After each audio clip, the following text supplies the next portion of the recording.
Friends, soya chunk சாப்பிடலாமா அப்படின்னு சொல்லி நிறைய ஃப்ரெண்ட்ஸ் வந்து நம்மகிட்ட கேள்விகள் கேட்டுக்கிட்டே இருக்கிறாங்க. ஸோ அவங்களுக்கான ஒரு நல்ல பதில், அதுபோக அதை சாப்பிடலாமா அப்படின்னு சொல்லி பிளானில் இருக்கிறீங்களா? உங்களுக்கும் இந்த பதில், சோயா சங்க் சாப்பிடலாமா கூடாதா அப்படிங்கிறத பற்றி நீங்கள் தான் முடிவு பண்ணணும். ஸோ அதோட இருக்கக்கூடிய இதை பற்றி நம்ம பேசிடலாம். ஸோ சோயா சங்க் அப்படின்னா என்னன்னு தெரிஞ்சுக்கணும். இது வந்து ஒரு விதமான சக்கை, அதாவது புண்ணாக்குன்னு சொல்லுவாங்க, தெரியுமா? இப்போது எள்ளு ஆட்டுனா நமக்கு வந்து எள்ளு புண்ணாக்கு அப்படின்னு சொல்லி சக்கை கிடைக்கும்.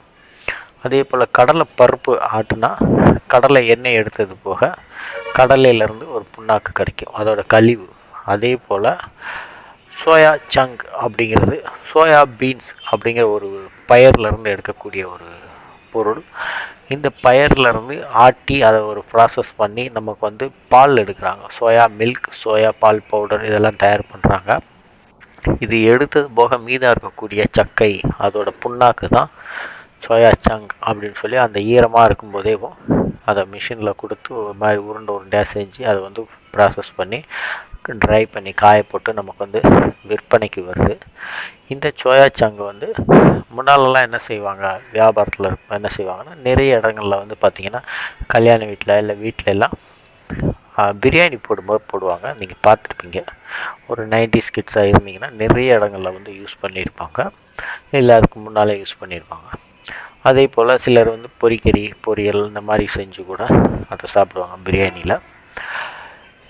நான்வெஜ் சாப்பிடாதவங்களுக்கு கூட அதை வந்து ஒரு நான்வெஜ் மாதிரி செஞ்சு சாப்பிடுவாங்க. ஏன்னா சாப்பிட்டா கொஞ்சம் கறி சாப்பிட்ட மாதிரி ஒரு ஃபீல் கிடைக்கும், அவ்வளோதான், கறி கிடையாது, ஃபீல் கிடைக்கும். அதே போல் அது அப்படி இருந்தது. இப்போ அது என்னாச்சு அப்படின்னா, ரீசெண்டாக ட்ரெண்ட் ஆகிடுச்சு. அதாவது இந்த சோயா சங்க் அப்படிங்கக்கூடிய இந்த சோயா சக்கையிலேருந்து நமக்கு கிடைக்கக்கூடிய அந்த பொருள் இருக்குது பார்த்திங்கன்னா, உருண்டையாக, இதில் வந்து புரதம் அதிகமாக இருக்குது, புரோட்டீன் வந்து கண்டென்ட் நிறையா இருக்குது அப்படின்னு சொல்லி நிறைய விளம்பரங்கள் பேர்.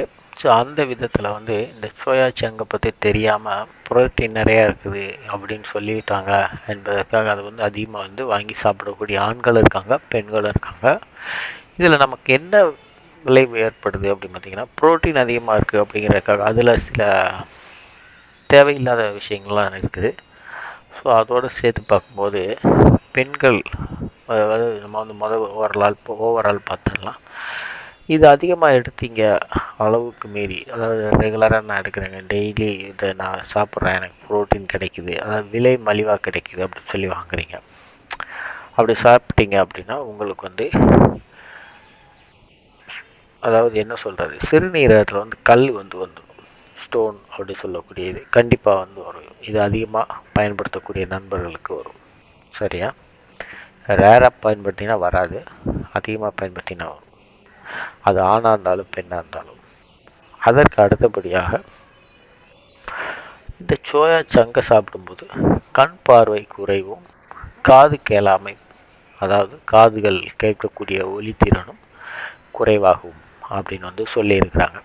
அந்த ஒரு விஷயம், இதெல்லாம் ரெகுலர் செய்யக்கூடிய நண்பர்களுக்காக. இது அதிகமாக செய்யக்கூடிய பெண்களுக்கு என்ன பிரச்சனை வருது அப்படின்னு பார்த்திங்கன்னா, இது வந்து நீண்ட மாதவிடாய் அப்படின்னு சொல்லக்கூடிய ஒரு விஷயம். அதாவது பிளட் பீடிங் வந்து அதிகமாக இருக்கும் இந்த 3 நாட்கள் பெண்களுக்கு. அந்த 3 நாட்கள்னு சொல்லக்கூடிய விஷயம் வந்து ஒரு வாரங்கள் இல்லை அதரையும் தாண்டி போகக்கூடிய வாய்ப்புகள் வந்து இருக்குது பெண்களுக்கு. அதாவது பெண்களுக்கும் அதில் வந்து ஒரு ஆபத்து இருக்கத்தான் செய்யுது. சரியா? அப்புறம் இது எதனால் நடக்குது அப்படின்னு பார்த்தீங்கன்னா, இந்த சோயா சங்கில் வந்து ஈஸ்ட்ரோஜன் அப்படின்னு சொல்லக்கூடிய வந்து இருக்குது சோயாவில். அந்த ஈஸ்ட்ரோஜன் லெவல் வந்து அதிகமாக இருக்குது. இது அதிகமாக இருக்கிறதுனால பெண்களுக்கு வந்து அந்த நாளில் வந்து ப்ளீடிங் வந்து ஓவர் ஆகிடும். ஸோ நிற்காமல் போய்கிட்டு இருக்கும், ஸ்டாப் ஆகாது. ஸ்டாப் ஆகாமல் அதிகமாக போனது அப்படின்னா நம்ம உடல் வந்து வீக் ஆகிடும். சரிங்களா? நம்ம உடல் வீக் ஆகிடும். அதனால் வந்து நீங்கள் வந்து அதை குறைச்சிக்கணும். இதே போல் இன்னொரு விஷயம், உங்களுடைய எலும்புகள் பாதிப்பு ஏற்படும், வலு இழக்கும். எலும்புகள் போன் வந்து வலு இழந்துடும், கால்சியம் குறையும், இந்த மாதிரி விஷயங்கள்லாம் நடக்கும் இந்த சோயா சங்க் வந்து நீங்கள் அதிகம் சாப்பிட்டீங்க அப்படின்னா. ஒரு மிக மிக முக்கியமான ஒரு விஷயம். இதை வந்து நம்ம சொல்லியே ஆகணும். அதையும் நீங்கள் வந்து கேட்டுங்க. இது எதனால் அப்படின்னு பார்த்தீங்கன்னா, ஆண்களுக்கு மிக கவனமாக கேளுங்க.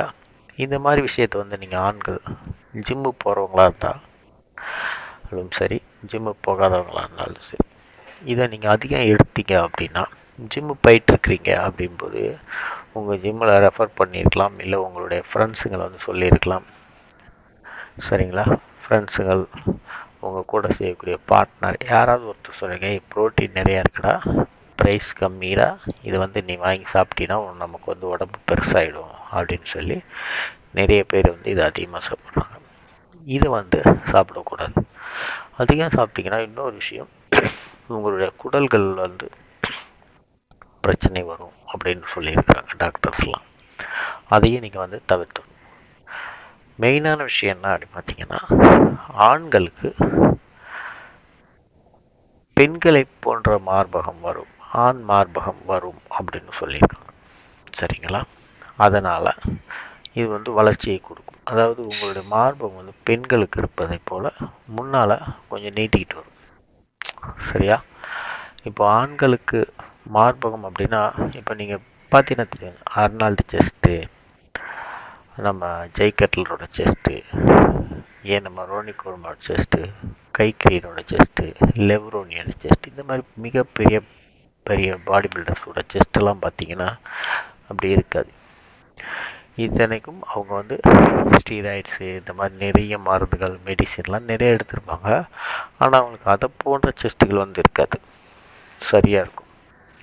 இப்போ அர்னால்டுக்கு நீங்கள் ஃப்ளாட்டாக இருக்கும், அந்த மார்பகத்தில் அந்த இது பகுதி இருக்கும் பார்த்தீங்களா, காம்பு பகுதி, அது வந்து இப்போ நீட்டிக்கிட்டு அந்த இடத்துல அந்த மாதிரி வராது, வாய்ப்பு இல்லை.